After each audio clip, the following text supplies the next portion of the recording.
السلام عليكم ورحمة الله تعالى وبركاته. الحمد لله رب العالمين. الصلاة والسلام على رسوله الكريم. أما بعد، فقد قال الله تعالى في القرآن الكريم والفرقان المجيد: أعوذ بالله من الشيطان الرجيم. بسم الله الرحمن الرحيم.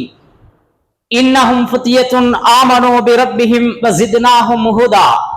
صدق الله العلي العظيم. قال نبينا صلى الله عليه وسلم: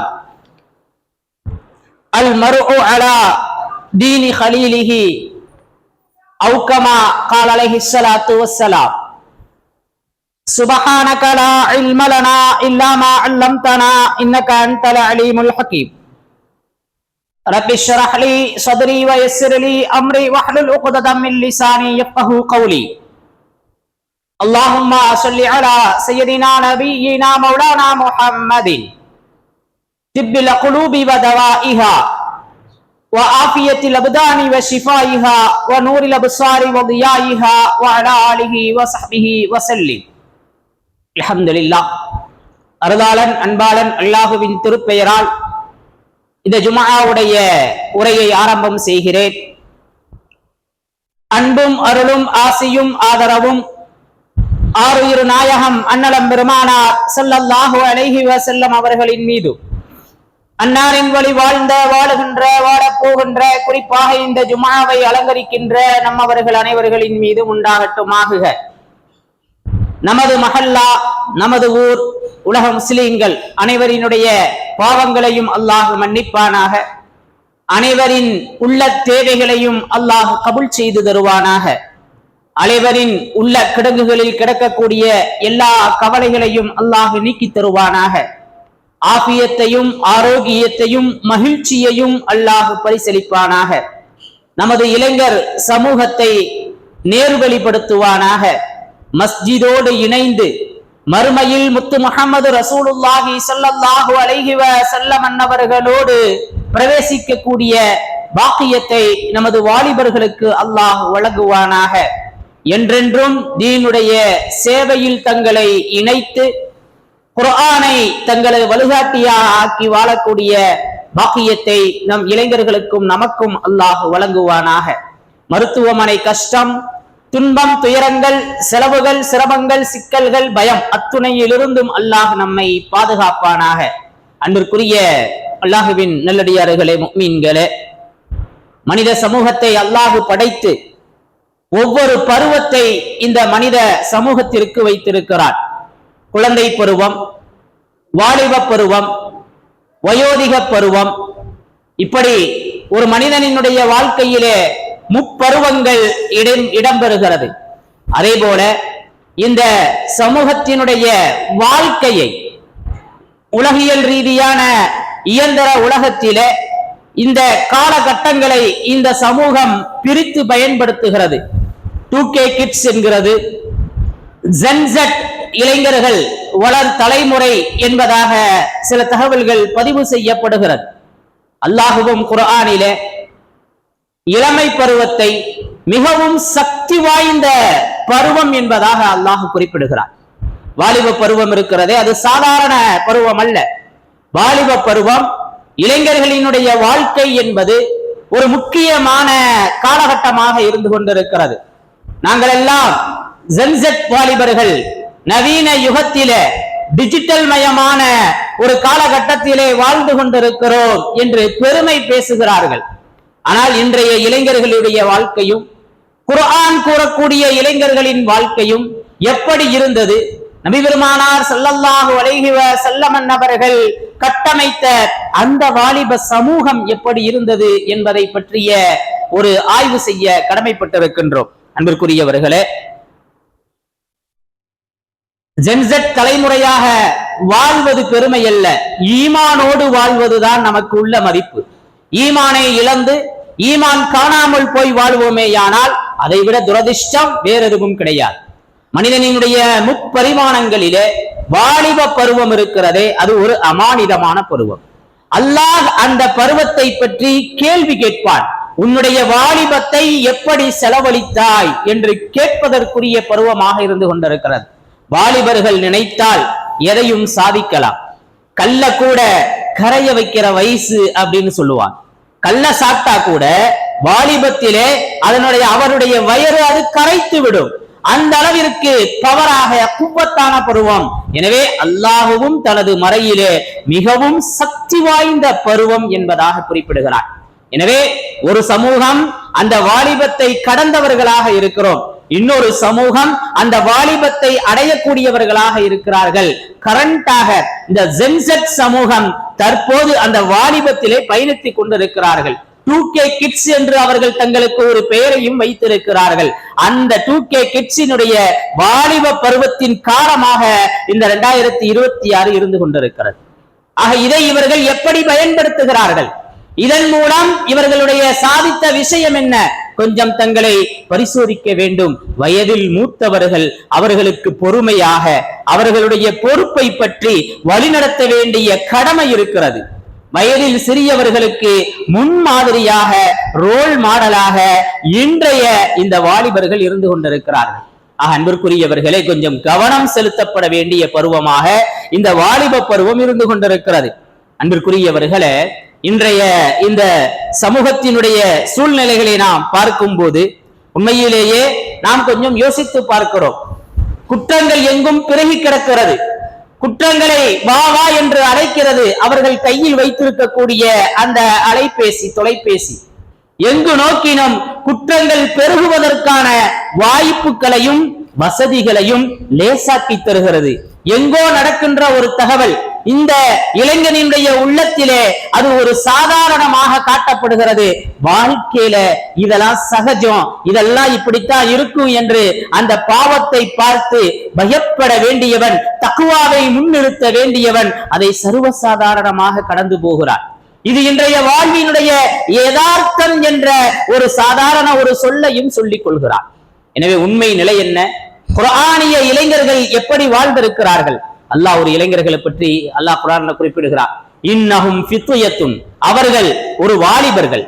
வாலிபர் ஃபித்யா என்றே அல்லாஹ் குறிப்பிடுகிறார். அவர்கள் வாலிபர்கள். ஆமனூ பிரப்பிஹிம், தங்களுடைய ரப்பை ஈமான் கொண்டு வாழ்ந்தார்கள்.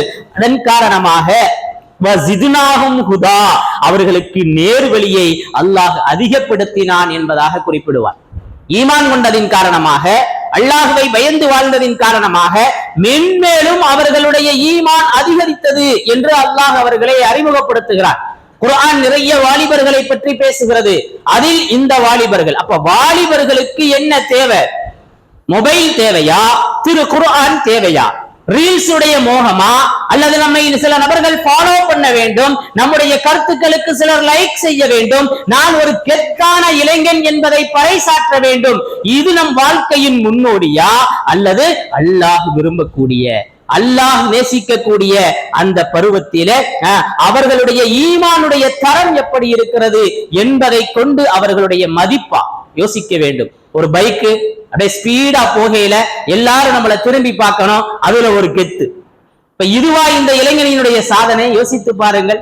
அல்லது மொபைல் போன், எதையுமே அதை கையில் வைத்துக் கொண்டு எப்பொழுதுமே அதில் நம்மை யார் ஃபாலோ பண்ணுகிறார்கள், நம்மை யார் ரசிக்கிறார்கள், நம்மை யார் என்ன சொல்கிறார்கள், நமது ஸ்டேட்டஸுக்கு யார் என்ன பதில் போடுகிறார்கள், இன்றைய இளைஞர்களினுடைய உள்ளத்துல என்ன இருக்குன்னு, பொதுவாகவே உள்ளத்துல என்ன இருக்குன்னு காட்டுறதுதான் ஸ்டேட்டஸ் சொல்லப்படுது.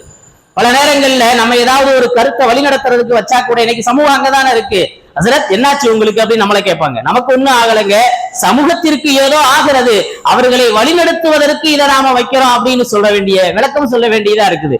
உள்ளத்துல இருக்கிறதான் வைக்கணும்னு இல்ல, சமூகத்தினுடைய கால சூழ்நிலையை கருத்தில் கொண்டு சமூகத்தில் வாழக்கூடிய மக்களினுடைய சீர்கேட்டில் இருந்து சீர்திருத்துவதற்காகவும் அதை நாம் பயன்படுத்தலாம். நாம அப்படித்தான் பயன்படுத்திக்கிட்டு இருக்கிறோம். அன்பிற்குரியவர்களே, எனவே சினிமா பாடல்களை தங்களுடைய உள்ளத்தினுடைய வெளிப்பாடாக வைக்கின்றார்கள். அல் மரபு மஅமன் அஹப்ப, நீங்கள் யாரை நேசிக்கிறீர்களோ நாளை மறுமையில் அவருடன் இருப்பீர்கள் என்றார்கள் முத்து முஹம்மது ரசூலுல்லாஹி ஸல்லல்லாஹு அலைஹி வஸல்லம். கொஞ்சம் நாம் பின்தங்கி விட்டோம். நமது இளைஞர்களை பாதுகாக்க தவறிவிட்டோம். அதனுடைய விளைவு என்ன? நமது இளைஞர்கள் முதற்கொண்டு நமது குழந்தைகள் வரை இந்த படுபாதாளத்திற்கு சென்றதனுடைய வெளிப்பாட்டை தேர்தலிலே நாம் உணர்ந்தோம். சமூகத்திற்கு சினிமாவினுடைய சீரழிவையும் சினிமாவினுடைய அந்த ரசிகத்தனத்தையும் நாம் தடுத்து பாதுகாத்திருந்தால், நமது குழந்தைகளை அதிலிருந்து மீட்டெடுத்திருந்தால் இந்த தமிழ்நாட்டை நாம் பாதுகாத்திருக்கலாம். எங்க போய் முடியும்னு ஒவ்வொரு நேரமும் கவலைப்பட வேண்டிய ஒரு சூழ்நிலையில் தான் நாட்டினுடைய நிலைமை இருக்கிறது என்று சொன்னால் அது இந்த சினிமாவினுடைய கேடுதான். சினிமாவினுடைய கேடு என்பதை தாண்டி சினிமாவினுடைய தாக்கம் இன்றைய சமூகத்தை ஆட்பித்திருக்கிறது. மாபெரும் போதையாக, மாபெரும் போதைனா வெறுமனே மது ஹம்ருன்னு நினைச்சிடாதீங்க. வாழ்க்கையில மொபைல் போனும் சிலருக்கு போதையாக இருக்கிறது. அதை விட்டுட்டு ஒரு நிமிஷம் கூட, ஒரு நொடி கூட அவனை பிரிக்க முடியாது. அந்த மொபைல்ல என்ன லைக், என்ன ஷேர், என்ன ரீல்ஸ், இதை யாரு பார்க்கறாங்க, எத்தனை பேர் பார்த்திருக்கிறாங்க, இப்படி அவன் மொபைலுக்கு அடிமையாகி கிடக்கிறான். அன்பிற்குரிய அல்லாஹ்வின் நல்லடியார்களே, இந்த சமூகத்தை பாதுகாக்க வேண்டிய மிகப்பெரிய பொறுப்பு நமக்கு இருக்கிறது என்பதை நாம் உணர்த்த கடமைப்பட்டிருக்கின்றோம். ஆக சில இளைஞர்கள், அவர்களை பற்றி அல்லாஹ் குர்ஆனிலே குறிப்பிடுகிறார், தங்களுடைய ஈமானை அவர்கள் தேர்ந்தெடுத்தார்கள். அல்லாஹ் அவங்களுக்கு ஈமானை கொடுத்தான். இன்னைக்கு இருக்கிற சமூகம் ஈமானை தேர்ந்தெடுக்கிறதா அல்லது வேறு வகையானவையை தேர்ந்தெடுக்கிறதா என்பதை கொஞ்சம் நாம் யோசிக்க வேண்டும்.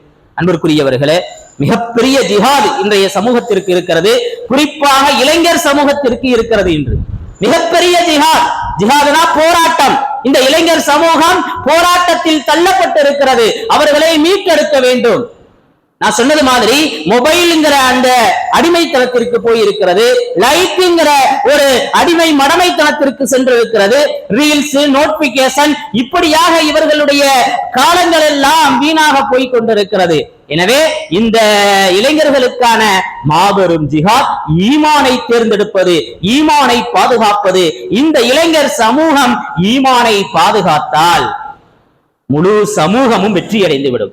குழந்தைகளும் சரியாகி விடுவார்கள். வயதில் முதிர்ந்தவர்களும் நமக்கு பின்வரக்கூடிய தலைமையை பற்றி, நமக்கு பின்வரக்கூடிய சமூகத்தை பற்றி கவலைப்பட வேண்டிய அவசியம் இருக்காது.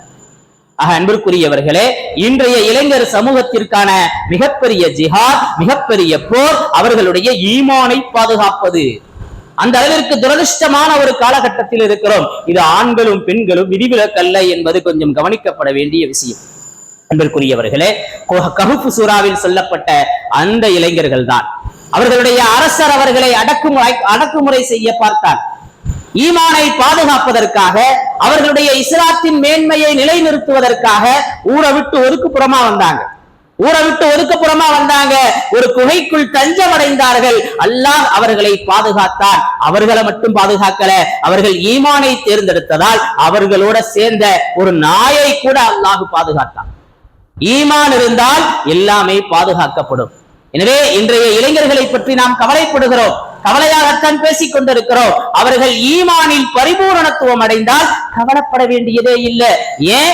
ஈமானில் மேன்மை பெற்றதால், இஸ்லாத்தை வழிகாட்டியாக்கியதால், அல்லாஹ்விற்காக என்று ஊரை துறந்து அரசரினுடைய அடக்குமுறைக்கு வெளியே வந்து குகையில் தஞ்சமடைந்தவர்கள் பாதுகாக்கப்பட்டார்கள். ஈமான் அங்கு வெற்றி பெற்றது. அவர்களோடு சேர்ந்து நாயும் கூட வெற்றி பெற்றது. நாய்க்கே ஈமானோடு சேர்ந்ததால் வெற்றி கிடைத்திருக்கிறது என்று சொன்னால், அல்லாஹுவின் அன்பு படைப்பாக இருக்கக்கூடிய, அல்லாஹுக்கு பிரியமான படைப்பாக இருக்கக்கூடிய, தனக்கு கலீஃபாவாக தேர்ந்தெடுத்து வைத்திருக்கக்கூடிய இந்த மனித சமூகத்திற்கு வெற்றி கிடைக்குமா, கிடைக்காதா? யோசிப்பதற்கு கடமைப்பட்டு இருக்கின்றோம். அன்பிற்குரியவர்களே, குர்ஆன் நிறைய இளைஞர்களை பற்றி சொல்கிறது. யூசுப் அலைஹிஸ்ஸலாம், இன்றைய சமூகம் ஆபாசத்திற்கு அடிமையாகி கிடக்கிறது. பார்க்கும் சூழ்நிலைகள் எல்லாம் அவர்களுடைய கையிலே, மொபைல் திரையிலே ஆபாசங்கள் நிறைந்து காணப்படுகிறது. அரைகுறை ஆடைகள் அவர்கள் முன் காட்சியளிக்கிறது. அதை பார்த்து மகிழ்கிறார், அதை பார்த்து சந்தோஷம் அடைகிறார். ஒருத்தவங்க போன் வச்சு பார்த்துக்கிட்டு இருக்கிறான், நாம போறோம், அதை மறைக்கிறான்னு சொன்னா ஏதோ தப்பு செஞ்சிருக்கிறான்னு அர்த்தம். அங்கு பார்க்க கூடாத எதையோ பார்த்து கொண்டிருந்திருக்கிறான். எனவே அதை அவன் மறைக்கிறான். நேரான ஒரு சூழ்நிலையாக இருந்தால் அதை மறைக்க வேண்டிய அவசியம் அல்ல. இப்படிப்பட்ட இளைஞர்களுக்கு அல்லாஹ் குர்ஆனிலே அற்புதமாக சொல்லி காட்டுகிறான். யூசுப் அலைஹிஸ்ஸலாத்தினுடைய வரலாறு. ஆட்சி இருந்தது, அதிகாரம் இருந்தது, அத்துணையும் அவர்களுடைய காலடியில் இருந்தது. யூசுப் அலைஹிஸ்ஸலாம் அன்றைய அரசரினுடைய மனைவி அவர்களை அழைத்தார்கள். மஆதல்லாஹ், அல்லாஹுவை நான் பயப்படுகிறேன் என்று சொன்னார்கள். அந்த மஆதல்லாஹ்ங்கற வார்த்தை இன்றைய இளைஞர்களுக்கு தேவை. நாம் கையில் வைத்திருக்கக்கூடிய அந்த மொபைல் ஹராமான வழியை நமக்கு காட்டுகிறது என்று சொன்னால் உடனே சொல்ல வேண்டும் மஆதல்லாஹ். தவறான அழைப்பு, யாராவது ஒரு அழகிய இளம்பெண் பேசுகிறார்கள் என்று சொன்னால் அந்த சிந்தனை வர வேண்டும் மஆதல்லாஹ். யூசுப் அலைஹிஸ்ஸலாத்தினுடைய காலத்திலே வரலாற்றிலே 3 தடவை மஆதல்லாஹ் சொன்னாங்க. யா அல்லாஹ் என்னை பாதுகாத்துடுன்னு சொன்னாங்க, அல்லாஹ் பாதுகாக்கட்டும்னு சொன்னாங்க. அந்த வார்த்தை இந்த இளைஞர்களின் உள்ளத்தில் வருமேயானால் இவர்கள் வெற்றி அடைந்தவர்களாக ஆகிவிடுவார்கள். பாவத்தினுடைய கதவு திறக்கிறது, பாவத்திற்கான சூழ்நிலை நமக்கு வருகிறது என்று சொன்னால் இந்த இளைஞன் சொல்ல வேண்டும் மஆதல்லாஹ். அப்படி ஒரு சூழ்நிலை, அப்படி ஒரு சிந்தனை நமக்கு இருக்கிறதா? இளைஞர்கள் சிந்தித்து பார்க்க கடமைப்பட்டிருக்கின்றோம். அன்பிற்குரிய அல்லாஹுவின் நல்லடியார்களே, இப்படியாக யூசுப் அலைஹிஸ்ஸலாத்தினுடைய வரலாறு, இப்ராஹிம் அலைஹிஸ்ஸலாத்தினுடைய வரலாறு, காலு சமீஅனா ஃபதை யذكرهم யுகாலு லஹு இப்ராஹிம், ஒரு இளைஞர்களினுடைய வார்த்தையை கேட்டோம், அவர் சொன்னதை நாங்க கேட்டோம், அவருக்கு பேர் சொல்லப்பட்டுச்சு இப்ராஹிம். இப்ராஹிம் அலைஹிஸ்ஸலாம் சிலையை பற்றி பேசினார்கள், சிலையை ஆய்வு செஞ்சாங்க. ஒவ்வொரு சிலையா இது என்ன இது என்னன்னு பார்த்து பெரிய சிலைதான் காரணம், அந்த சிலையை உடைச்சாங்க. இந்த வரலாற்றை நீங்கள் கேள்விப்பட்டிருப்பீர்கள். யூசுப் அலைஹிஸ்ஸலாம் சிலை வணக்கத்தை தடை செய்தார்கள், ஏகத்துவ ஜோதியை ஏந்தினார்கள். அப்படிப்பட்டவர்களை இளைஞர் என்று அல்லாஹ் குர்ஆனிலே குறிப்பிடுகிறார். அவர்களுடைய இளமை காலத்துல தீனை பாதுகாத்தார்கள், ஈமானை பாதுகாத்தார்கள். இன்னைக்கு நமது ஈமான் எப்படி இருக்கிறது கொஞ்சம் யோசிக்க வேண்டும். யூசுப் அலைஹிஸ்ஸலாம் ஒரு சிலையை உடைச்சாங்க. இன்னைக்கு நம்ம உள்ளத்துல நிறைய சிலைகள் குடிகொண்டு கிடக்கிறது. நமது உள்ளத்திலே சிலை வணக்கத்தை போல, சிலையை வணங்கியது போல உள்ளத்தில் நிறைய கசடுகளையும் குப்பைகளையும் வைத்து ஷிர்காக நமது உள்ளம் காட்சியளிக்கிறது. அல்லாஹ் பாதுகாக்க வேண்டும். அன்பிற்குரியவர்களே, ஒரு பக்கம் சில இளைஞர்கள் பணம் பணம் என்று அலைகிறார்கள். பணம் இவர்களுடைய வாழ்க்கையில் வெற்றியை தருமா, பணம் இவர்களுடைய வாழ்க்கையில் முன்னேற்றத்தை தருமான்னு சொன்னா அதெல்லாம் தரவே தராது. பணம் ஒரு போதை, எனவே அந்த போதை இவர்களுடைய வாழ்க்கையை அழித்துவிடும். பணம் தேவை, ஆனா அதற்காக நம்மளை அடங்கு வச்சிடக்கூடாது. ஒரு சமூகம் பணம் என்கின்ற விஷயத்தை, பணம் இல்லைன்னா உலகத்துல வாழ முடியாது, இந்த வார்த்தையை தப்பு. முஸ்லிமினுடைய உள்ளத்திலே, முஸ்லிமினுடைய நாவிலே இந்த வார்த்தை வருவது அல்லாஹுக்கு இணை வைப்பதை போல. அல்லாஹு நாடானாத்தான் வாழ முடியும், அல்லாஹுடைய நாட்டத்துலதான் உலகத்துல வாழ்க்கையே இருக்கு. இப்ப பணம் இல்லைன்னா வாழ முடியாது. எப்படியாவது சம்பாதிச்சிடணும், சும்மா இருந்து என்ன பண்றது, எப்படியாவது அது ஹலாலா ஹராமா அதை பற்றி இந்த சிந்தனையும் இல்ல. இதை ஏமாத்திரமா, பொய் பேசுறமா, இது கூடுமா கூடாதா, மார்க்க நாலேஜ்ங்கிறது இல்ல. எப்படியாவது சம்பாதிக்கணும்லன்னு சொன்னாலே அவன் ஈமானின் ரொம்ப தூரத்துக்கு போயிடுறான். அல்லாஹ் பாதுகாக்கணும். அன்பிற்குரியவர்களே, இன்னொரு சமூகம் புகழ் என்கின்ற அந்த சிலையை உள்ளத்தில் வைத்திருக்கிறது. இன்னொரு சமூகம் மொபைல்ங்கிற சிலையை வச்சிருக்குது, ஆசைங்கிற சிலை இருக்கிறது, நப்சுங்கிற சிலை இருக்கிறது, சமூக ஊடகங்களுக்கு அடிமையாகி போன சமூகம் இருக்கிறது. இதுவும் ஒரு இறைவனுக்கு மாறு செய்யக்கூடிய, இறைவனுக்கு இணை வைக்கக்கூடிய ஒரு சூழ்நிலை. அல்லாஹ்வை மறந்துடுறான். மொபைல்ல ரிங் அடித்த உடனே போனை எடுக்கணும். எங்கேயாவது போயிருந்தான்னா ஏன் என்கிட்ட கூப்பிட்டு எடுத்து தரல அப்படின்னு வீட்டுல சண்டை போடுறான். போன் அடிச்சுச்சு, எடுத்து கொடுக்கலன்னு சொன்னா அடித்த போன் ரிங்க ஏன் எனக்கு தகவலை தரல, நான் வெளியே இருந்தேன்ல அப்படின்னு சண்டை போடக்கூடிய சூழ்நிலை. அல்லாஹ்வினுடைய அழைப்பு வந்துகிட்டே இருக்கு, ஆனா அதற்கு செவி சாய்க்கிறது இல்ல, அதற்கு நாம காது கொடுத்து கேட்கறது இல்ல. எத்தனை பேர் ஐவேளை தொழுகையை பேணுகிறோம், எல்லாருக்குமே முடியும், முடியாதுங்கிறதெல்லாம் இல்ல. உலகத்தை நாம பற்றி பிடித்திருக்கிறோம், இறைவனுக்கு இறைவனை விட ஒருபடி மேல வச்சிருக்கிறான். அல்லாஹ் பாதுகாக்கணும். அன்பிற்குரிய அல்லாஹுவின் நல்லடியார்களே, எனவே இரவுல விழிக்கிறான், தூக்கத்தை கெடுக்கிறான், தூக்கத்தை கெடுத்து இரவிலே விழித்து ஃபஜ்ர்ல தூங்கிடுறான். ஆக இவன் எதை முன்னிலைப்படுத்துகிறான் யோசித்து பாருங்கள். ஃபஜ்ருக்கு எந்திரிக்கணும்னு ஆசை இருக்கிறவங்க அதற்கு தகுந்த மாதிரி தங்களை தயார்படுத்துவார்கள். ஃபஜ்ருக்கு நான் எந்திரிக்கணும், விரைவா 10 மணிக்கே தூங்கிடுவேன், 9 மணிக்கு தூங்கிடுவேன், எதா இருந்தாலும் காலையில பாத்துக்கிறலாம் என்று சொல்லக்கூடிய மனப்பக்குவம் இருக்கிறதா? எத்துணை நபர்கள் அதற்காக திட்டம் தீட்டுகிறோம். ஆனால் சில இளைஞர்கள் இருந்தாங்க, ஈமானுக்காக அந்த 7 பேரும் குகையில தஞ்சமடைந்தார்கள். அல்லாஹ் குர்ஆன்ல சொல்றான், இன்னஹும் ஃபித்யத்துன் ஆமனூ பிரப்பிஹிம் வஸித்னாஹும் ஹுதா. அவர்கள் ஈமானை பாதுகாத்தார்கள், அல்லாஹ்வை நம்பிக்கை கொண்டார்கள், அல்லாஹ் அவர்களுக்கு மேலும் ஹிதாயத்தை கொடுத்தான். இன்னைக்கு நாம ஈமானை அதிகப்படுத்தணுங்கிற விஷயத்துல எதையுமே யோசிக்கிறது இல்லை. அன்பிற்குரியவர்களே, இஸ்மாயில் அலைஹிஸ்ஸலாம்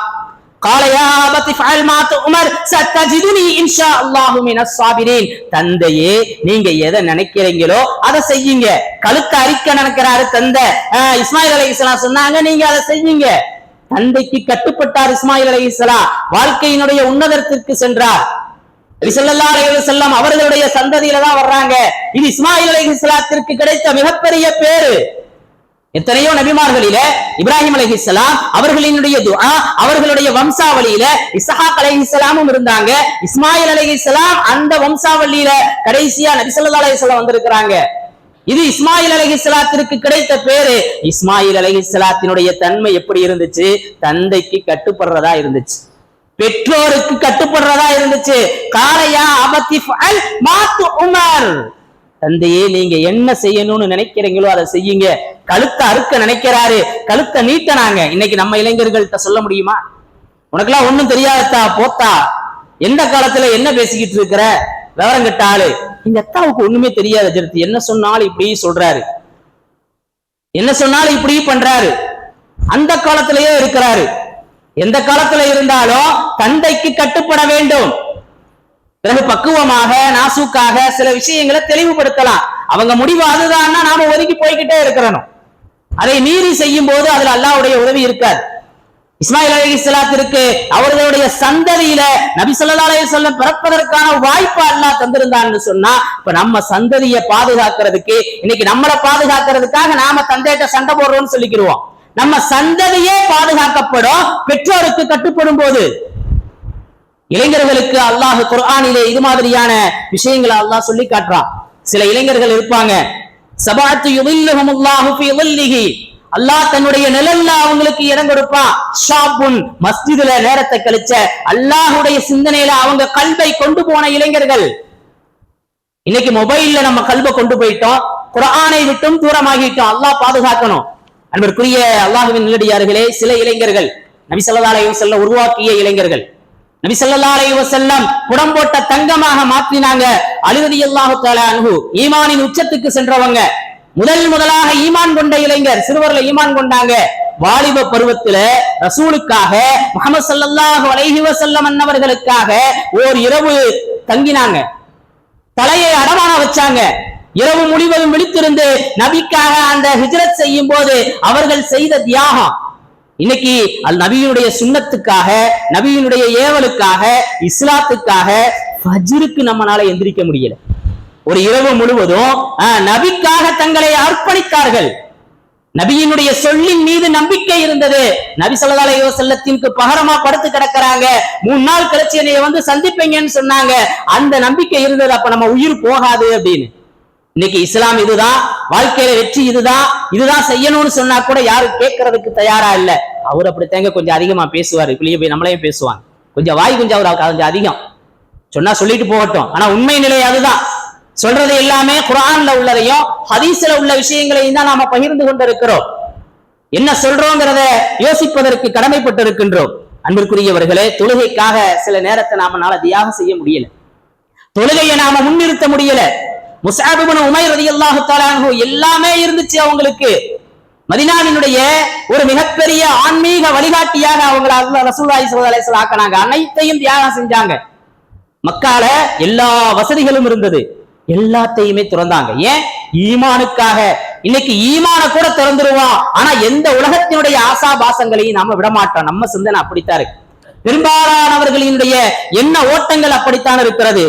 உஸாமா இப்னு ஸைத் ரலியல்லாஹு தஆலா அன்ஹு 18 வயசு அல்லது 20 வயசு இருக்கும்.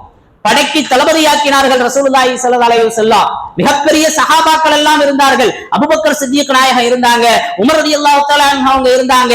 ஆனா அவர்களை விட இவர்களுக்கு முக்கியத்துவம் கொடுத்தார்கள். வாலிபர், 20 வயது பிள்ளை. ஏன்? அவர்களுடைய ஈமான் அந்த அளவிற்கு மெருகேறி கிடந்தது. இன்னைக்கு நமது ஈமான் எப்படி இருக்கிறது? அப்துல்லாஹ் இப்னு அப்பாஸ் ரலியல்லாஹு தஆலா அன்ஹு அல்லாஹும்ம ஃபக்கிஹு ஃபித்தீன் வஅல்லிம்ஹு தஅவீல். நபி ஸல்லல்லாஹு அலைஹி வஸல்லம் துஆ செஞ்சாங்க, யா அல்லாஹ் மார்க்க ஞானத்தை இவருக்கு கொடு, குர்ஆனிய தஅவீலை விளக்கத்தை கொடுன்னு. தர்ஜுமானுல் குர்ஆனாக, குர்ஆனினுடைய முஃபஸ்ஸிராக ஆனாங்க அவங்க. குர்ஆனை விளக்கி சொல்லக்கூடிய மிகப்பெரிய ஆற்றல் அவர்களுக்கு கிடைத்தது. இன்னைக்கு நம்ம இளைஞர்கள்ல எத்தனை பேருக்கு குர்ஆன் ஓத தெரியும் யோசிச்சு பாருங்க. சரியான முறையில, அழகான முறையில தஜ்வீதுடைய சட்டங்களை பேணி நான் குர்ஆன் ஓதுவேன். எத்தனை பேர் இதற்கு தயாராக இருக்கிறோம்? எத்தனை பேர் எனக்கு குர்ஆன் ஓத தெரியாம போச்சு? இன்னைக்கு வாழ்க்கையில எத்தனையோ விஷயங்களை கற்றுக்கொள்கிறோம், எல்லாமே பிறந்தது தெரிஞ்சுக்கிறது இல்ல. அடுத்தடுத்த ஸ்டெப்புக்கு அப்டேட் ஆகிக்கிட்டே இந்த உலகத்துல. ஒரு வயசு வந்துச்சு, சின்ன பிள்ளையில ஓத முடியாம போச்சு, இப்ப நான் ஓதணும். எத்தனை பேர் முயற்சி எடுக்கிறோம்? அன்பிற்குரிய அல்லாஹ்வின் நல்லடியார்களே, முஃமின்களே, ஸைத் இப்னு சாபித் ரலியல்லாஹு தஆலா அன்ஹு இளம் வயது சுரியானி மொழிய, யூத மொழிய ரசூலுல்லாஹி ஸல்லல்லாஹு அலைஹி வஸல்லம் கத்துக்க சொன்னாங்க. கத்துக்கிட்டு வந்தாங்க. நபியினுடைய எழுத்தாளராக அவங்களால ரசூலுல்லாஹி ஸல்லல்லாஹு அலைஹி வஸல்லம் ஆக்குனாங்க.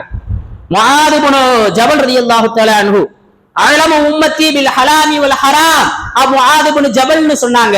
முஆத் இப்னு ஜபல்ட்ட ஹலால் ஹராமை கற்றுக்கொள்ளுங்கள். இளைஞர், இன்னைக்கு நம்ம இளைஞர்கள்ட்ட இது ஹலாலா ஹராமான்னு கேட்டா சொல்ல தெரியுமா?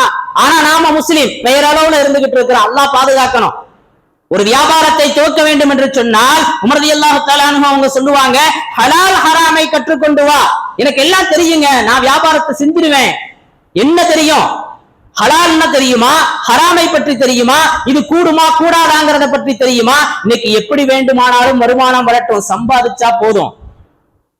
இதை பற்றி, இந்த தொழில் துறைகளை பற்றி பேசணும்னு சொன்னா நம்ம ஈமான அடகு வச்சிடணும், நம்ம ஈமான தூக்கி தூர போட்டணும். ஆக அன்பிற்குரிய அல்லாஹ்வின் நல்லடியார்களே, யஹ்ஃபதுல்லாஹு யஹ்ஃபதுக, நீங்கள் உங்களை பாதுகாருங்கள், அல்லாஹ் நீங்கள் ஈமானை பாதுகாருங்கள், அல்லாஹ் உங்களை பாதுகாப்பான். யஹ்ஃபதுல்லாஹு தஜிதுக, நீங்க அல்லாஹ்வுடைய வல்லமையை நிலைநிறுத்தினால் அல்லாஹ் உங்களுக்கு உதவி செய்வான்னு சொன்னாங்க ரசூலுல்லாஹி ஸல்லல்லாஹு அலைஹி வஸல்லம்.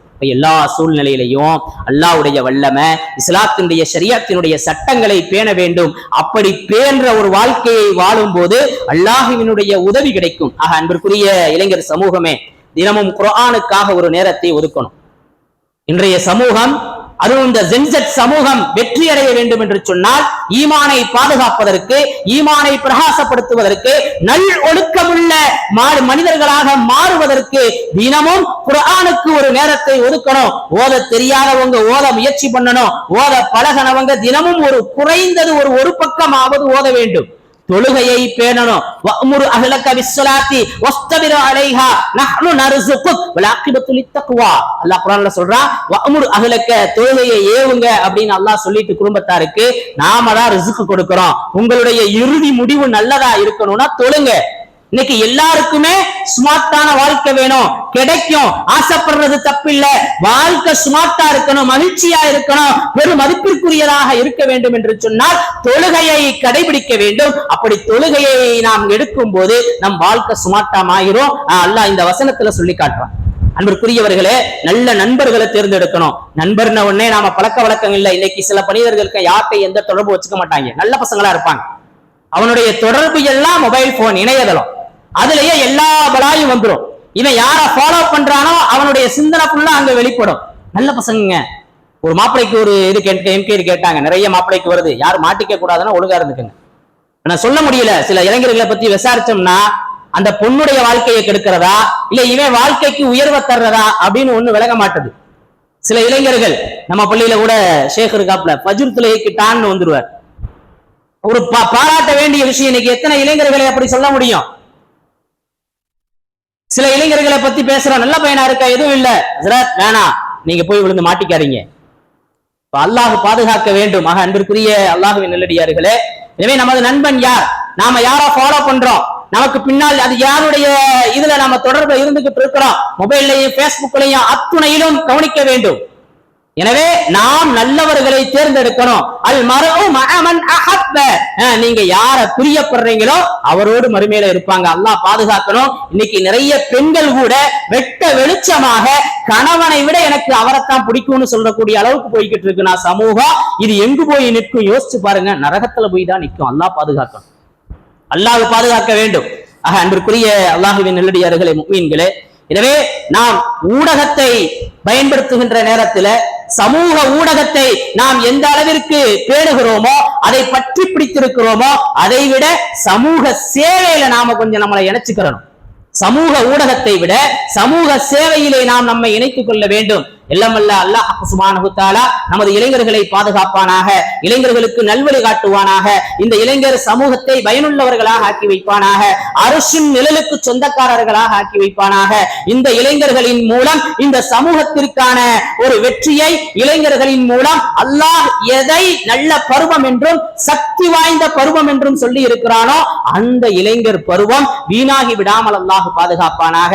நீ உன்னுடைய இளமையை எப்படி செலவழித்தாய் என்று கேட்கும் போது அதற்கு அற்புதமான பதிலை, அல்லாஹ்வினுடைய ரிலாவை பெறக்கூடிய பதிலை சொல்லக்கூடிய நசீபை அல்லாஹ் இந்த இளைஞர் சமூகத்திற்கு தந்தருள்வானாக.